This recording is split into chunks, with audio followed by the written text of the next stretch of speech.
जय भोलेनाथ। इससे पहले के अध्याय में आपने सुना था कि किस प्रकार भगवान शिव ने दूल्हे के रूप में देवी पार्वती के घर के आगे खड़े होकर उनकी मां मैना की परीक्षा ली थी, उन्हें अपना विभत्स रूप दिखाया था। इस विभत्स रूप को देखकर मैना ने तो अपनी पुत्री का विवाह उनके साथ करने से ही इनकार कर दिया। यहाँ तक कि उन्होंने भोलेनाथ को भी द्वार पर से ही अपनी बारात वापस लौटाने का आदेश सुना दिया। लेकिन देवी पार्वती ने अपनी मां मैना को स्पष्ट शब्दों में कह दिया कि वे केवल भगवान शिव से ही विवाह करेंगी, उनके सिवा वो किसी अन्य को अपना पति बना ही नहीं सकती।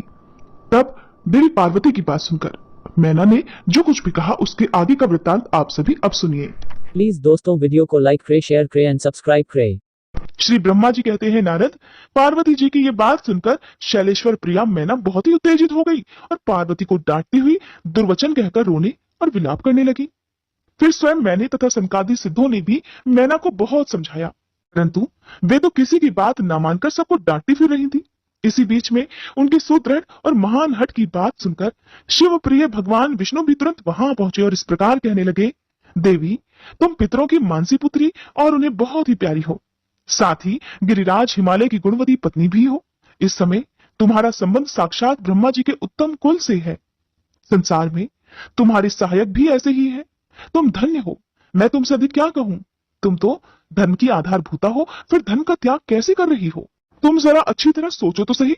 संपूर्ण देवता, ऋषि, ब्रह्मा जी और मैं सभी लोग विपरीत बात ही क्यों कहेंगे। तुम शिव को नहीं जानती, वे तो निर्गुण भी हैं और सगुण भी हैं, कुरूप भी हैं और सुरूप भी, सबके सेव्य तथा सत्पुरुषों के आश्रय हैं। उन्हीं ने मूल प्रकृति रूपा देवी ईश्वरी का निर्माण किया और उसके बगल में पुरुषोत्तम का निर्माण करके बिठाया। उन्हीं दोनों से सगुण रूप में मेरी तथा ब्रह्मा की उत्पत्ति हुई। फिर लोगों का हित करने के लिए वे स्वयं भी रुद्र रूप से प्रकट हुए। फिर वेद देवता तथा स्थावर जंगम रूप से जो कुछ भी दिखाई देता है वो सारा जगत भी भगवान शंकर से ही उत्पन्न हुआ। उनके रूप का ठीक ठीक वर्णन अब तक भला कौन कर सका है। देवी अथवा कौन उनके रूप को जानता है। मैंने और ब्रह्मा जी ने भी जिनका अंत नहीं पाया, उनका पार दूसरा भला कौन पा सकता है। ब्रह्मा से लेकर कीट पर्यंत जो कुछ भी जगत दिखाई देता है वो सब शिव का ही रूप है, ऐसा जान लो। इस विषय में कोई अन्यथा विचार नहीं करना चाहिए। वे ही अपनी लीला से ऐसे रूप में अवतीर्ण हुए हैं और शिवा के तप के प्रभाव से तुम्हारी द्वार पर खड़े हैं। अतः हिमाचल की पत्नी मैना, तुम दुख छोड़ो और शिव का भजन करो। इससे तुम्हें महान आनंद प्राप्त होगा और तुम्हारा ये सारा क्लेश भी मिट जाएगा। श्री ब्रह्मा जी कहते हैं, नारद, इस प्रकार श्री विष्णु के समझाने पर मैना का मन कुछ कोमल हुआ। वे कुछ शांत हुई, परंतु शिव को कन्या न देने का हठ उन्होंने तब भी नहीं छोड़ा। शिव जी की माया से मोहित होने के कारण उन्होंने ऐसा दुराग्रह किया। उस समय मैना ने शिव के महत्व को स्वीकार कर लिया। कुछ ज्ञान हो जाने पर उन्होंने श्री हरि से कहा, यदि भगवान शिव सुंदर शरीर धारण कर ले तब तो मैं उन्हें अपनी पुत्री दे सकती हूँ, अन्यथा कोटि उपाय करने पे भी कभी नहीं दूंगी। ये बात मैं सच्चाई और दृढ़ता के साथ कह रही हूँ। ऐसा कहकर दृढ़ता पूर्वक उत्तम व्रत का पालन करने वाली मैना शिव की इच्छा से प्रेरित होकर मौन हो गई। धन्य है शिव की माया जो सभी को मुंह में डाल देती है। श्री ब्रह्मा जी कहते हैं, नारद, उसी समय भगवान विष्णु से प्रेरित होकर तुम शीघ्र ही भगवान शंकर को अनुकूल बनाने के लिए अर्थात सुंदर बनाने के लिए उनके पास गए। वहां जाकर देवताओं का कार्य सिद्ध करने की इच्छा से नाना प्रकार के स्तोत्रों द्वारा तुमने रुद्रदेव को संतुष्ट किया। तुम्हारी बातें सुनकर शंभु ने प्रसन्नता पूर्वक अद्भुत, उत्तम और दिव्य रूप धारण कर लिया।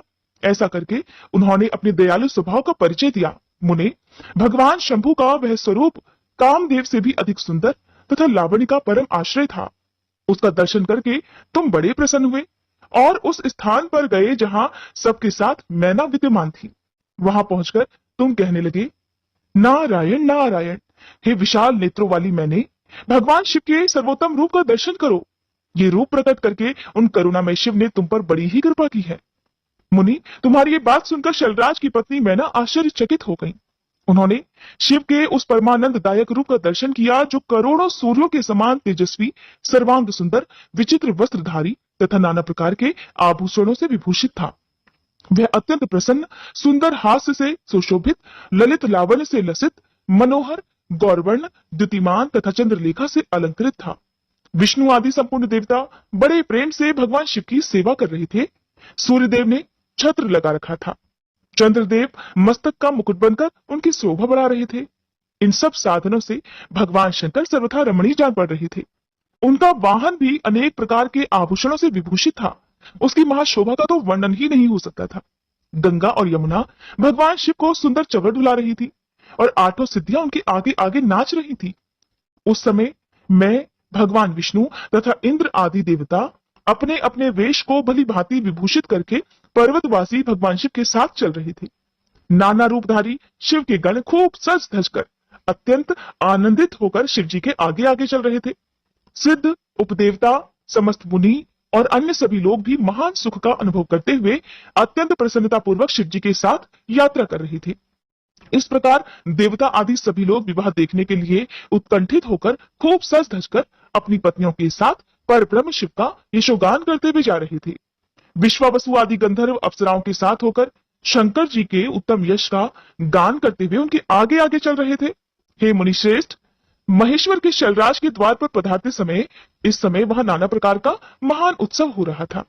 मुनीश्वर, उस समय वहां परमात्मा शिव की जैसी शोभा हो रही थी उसका विशेष रूप से वर्णन करने में कौन समर्थ हो सकता है। उन्हें वैसे विलक्षण रूप में देखकर मैना तो क्षण भर के लिए चित्र लिखी सी रह गई। फिर बड़ी प्रसन्नता के साथ कहने लगी, हे महेश्वर, मेरी पुत्री धन्य है जिसने बड़ा भारी तप किया और उस तप के प्रभाव से आप मेरे इस घर में पधारे। पहले जो मैंने आप शिव की अक्षम्य निंदा की है उसे मेरी शिवा के स्वामी शिव आप क्षमा कर दीजिए और इस समय पूर्णतः प्रसन्न हो जाइए। श्री ब्रह्मा जी कहते हैं, नारद इस प्रकार बात करके चंद्रमौली शिव की स्तुति करती हुई शैलप्रिया मैना ने उन्हें हाथ जोड़कर प्रणाम किया।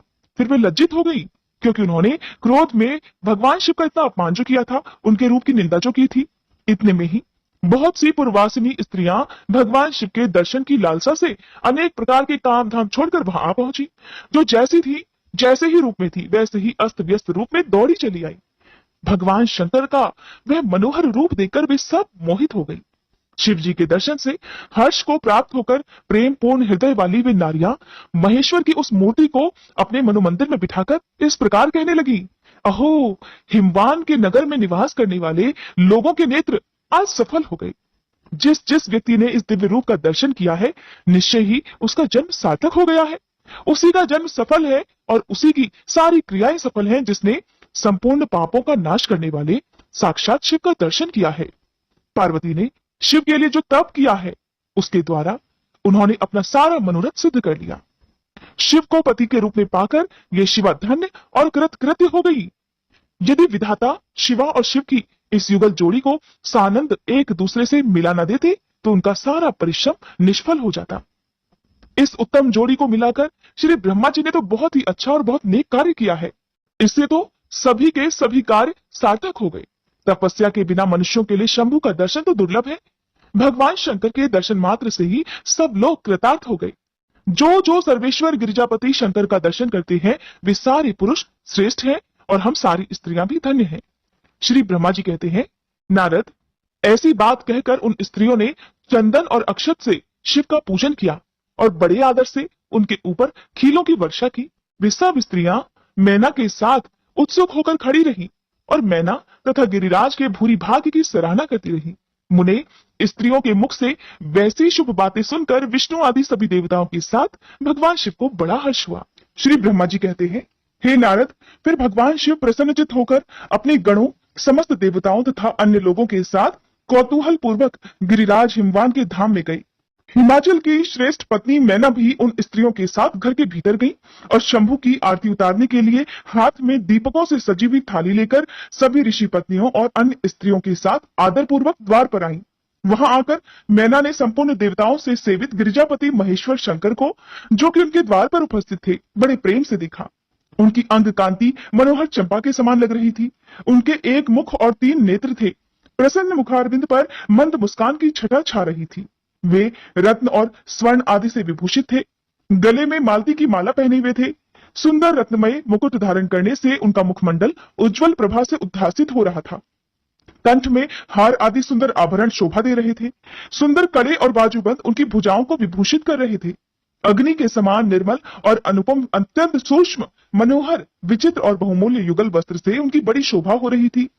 चंदन, अगर, कस्तूरी तथा मनोहर कुमकुम के अंगराग से उनके अंग विभूषित थे। उन्होंने हाथ में रत्नमय दर्पण ले रखा था और उनके दोनों नेत्र कज्जल से सुशोभित थे। उन्होंने अपनी प्रभा से सबको आच्छादित कर लिया था और वे अत्यंत मनोहर जान पड़ते थे। अत्यंत तरुण, परम सुंदर और आभरण भूषित अंगों से सुशोभित थे। कामनियों को अत्यंत कमनीय प्रतीत हो रही थी। उनमें व्यग्रता का अभाव था। उनका मुखारविंद कोटि चंद्रमाओं से भी अधिक प्रकाशमान था। उनके श्री अंगों की छवि कोटि कामदेवों से भी अधिक मनोहारिणी थी। वे अपने सभी अंगों से परम सुंदर लग रहे थे। ऐसे सुंदर रूप वाले उत्कृष्ट देवता भगवान शिव को जमाता के रूप में अपने सामने खड़ा हुआ देख मैना की सारी शोक चिंता क्षण में ही दूर हो गई। वे परमानंद सिंधु में निमग्न हो गई और अपने भाग्य की, गिरिजा की, गिरिराज हिमवान की और उनके समस्त कुल की भूरी भूरी प्रशंसा करने लगी। उन्होंने अपने आप को कृतार्थ माना और वे बारंबार हर्ष का अनुभव करने लगी। सती मैना का मुख प्रसन्नता से खिल उठा था। वे अपने दामाद की शोभा का सानंद अवलोकन करती हुई उनकी आरती उतारने लगी। गिरिजा की कही हुई बात को बारंबार याद करके मैना को बड़ा विस्मय हो रहा था। वे हर्षोत्फुल्ल मुखारविंद से युक्त मन ही मन ऐसा कहने लगी कि पार्वती ने मुझसे पहले जैसा बताया था उससे भी अधिक सौंदर्य मैं इन परमेश्वर शिव के अंगों में देख रही हूँ। महेश्वर का मनोहर लावण्य इस समय अवर्णनीय है। ऐसा सोचकर आश्चर्यचकित हुई मैना अपने घर के भीतर आई। वहां आई हुई युवतियों ने भी वर के मनोहर रूप की भूरी भूरी प्रशंसा की। वे कहने लगी, गिरिराज नंदनी शिवा धन्य है, धन्य है। कुछ कन्याएं कहने लगी, दुर्गा तो साक्षात भगवती है। कुछ दूसरी कन्याएं महारानी मैना से इस प्रकार कहने लगी, देवी हमने तो कभी ऐसा वर नहीं देखा और न कभी ध्यान में ही कभी ऐसे वर का अवलोकन किया है। इन्हें पाकर तो गिरिजा धन्य हो गई है। भगवान शंकर का वह रूप देखकर समस्त देवता हर्ष से खिल उठे। श्रेष्ठ गंधर्व उनका यशगान गाने लगे और अप्सराएं नृत्य करने लगी। बाजा बजाने वाले लोग मधुर ध्वनि में अनेक प्रकार की कला दिखाते हुए आदर पूर्वक भांति भांति के बाजे बजा रहे थे। हिमाचल ने भी आनंदित होकर द्वारोचित मंगलाचार किया। समस्त नारियों के साथ मैना ने भी महान उत्सव मनाते हुए वर का परिछन किया। फिर वे प्रसन्नता पूर्वक घर में चली गई। इसके बाद भगवान शिव अपने गणों और देवताओं के साथ अपने को दिए गए स्थान अर्थात जनवासी में चले गए। इसी बीच में गिरिराज के अंतःपुर की स्त्रियां दुर्गा को साथ लेकर कुल देवी की पूजा के लिए बाहर निकली। वहां देवताओं ने, जिनकी पलकें कभी नहीं गिरती थी, बड़ी प्रसन्नता के साथ देवी पार्वती को देखा। उनकी अंग कांति नील अंजन के समान थी। वे अपने मनोहर अंगों से ही विभूषित हो रही थी। उनका कटाक्ष केवल भगवान त्रिलोचन पर ही आदर पूर्वक पड़ रहा था।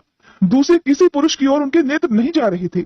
उनका प्रसन्न मुख मंद मुस्कान से सुशोभित हो रहा था और वे कटाक्षपूर्ण दृष्टि से देखती थी और बड़ी मनोहारिणी जान पड़ रही थी। उनके केशों की चोटी बड़ी ही सुंदर थी। कपोलों पर बनी हुई मनोहर पत्रभंगी उनकी शोभा बढ़ाती थी। ललाट में कस्तूरी की बेंदी के समान ही सिंदूर की बिंदी शोभा पा रही थी। वक्ष स्थल पर श्रेष्ठ रत्नों के सारभूत हार से दिव्य दीप्त छिटक रही थी। रत्नों के बने हुए केयूर, वलय और कंकड़ से उनकी भुजाएं अलंकृत थीं। उत्तम रत्नमय कुंडलों से उनके मनोहर कपोल जगमगा रहे थे। उनकी दंत पंक्ति मणियों और रत्नों की प्रभा को भी छीन ले रही थी और मुख की शोभा बढ़ा रही थी। मधु से पूरित अधर और ओष्ठ बिंब फल के समान लाल थे। दोनों पैरों में रत्नों की आभा से युक्त महावर शोभा दे रहा था। देवी पार्वती का सौंदर्य देखे उन्होंने अपने एक हाथ में रत्न जटित दर्पण ले रखा था और दूसरा हाथ क्रीड़ा कमल से सुशोभित था। उनके अंगों में चंदन, अगर, कस्तूरी और कुमकुम का अंगराग लगा हुआ था। पैरों में पायजेब बज रही थी और वे अपने लाल लाल तलवों के कारण बड़ी शोभा पा रही थी। समस्त देवता आदि ने जगत की आदि कारण भूता जगत जननी पार्वती देवी को देखकर भक्ति भाव से मस्तक झुका मैना सहित उन्हें प्रणाम किया। त्रिलोचन शिव ने भी बड़ी प्रसन्नता के साथ कनखियों से उन्हें देखा और उनमें सती की आकृति देखकर अपनी विरह वेदना को त्याग दिया। शिवा पर आंखें गड़ाकर भगवान शिव उस समय मानो सब कुछ भूल गए हों। उनके सारे अंगों में रोमांच हो आया। वे हर्ष का अनुभव करते हुए गौरी की ओर देखने लगे और गौरी उनकी आंखों में समा गई थी। कृपया आप इस वृतांत को, इस वर्णन को अपनी आंखों से, अपनी बंद आंखों से जरूर देखिएगा। कथा सुनने में आनंद तभी आता है जब आंखें बंद कर किसी भी कथा को सुना जाए और उसका सारा दृश्य अपने मन की आंखों से देखा जाए। तो देखिए, भगवान शिव अपने होने वाली पत्नी के रूप का, उनके रूप लावण्य का दर्शन कर रहे हैं और मन ही मन बड़े प्रसन्न हो रहे हैं। कनखियों से दोनों होने वाले वर वधू एक दूसरे को देख रहे हैं, जैसा आमतौर पर करते हैं। इधर कालीपुरी से बाहर जाकर अंबिका देवी की पूजा करने के बाद ब्राह्मण पत्नियों के साथ पुनः अपने पिता के रमणीय भवन में वापस लौट आई। भगवान शंकर भी मुझ ब्रह्मा, विष्णु और देवताओं के साथ हिमाचल के बताए हुए अपने नियत स्थान पर बड़ी प्रसन्नता के साथ गए। वहां गिरिराज के द्वारा नाना प्रकार की सुंदर समृद्धि से सम्मानित हुए वे सब लोग सुखपूर्वक ठहर गए और भगवान शिव की सेवा करने। इससे आगे की कथा अगले भाग में सुनिएगा। भाग नंबर 22 आज शाम को 4 बजे अपलोड हो जाएगा और वीडियो सपोर्ट करना, लाइक, शेयर और सब्सक्राइब करना मेरे प्यारे दोस्तों।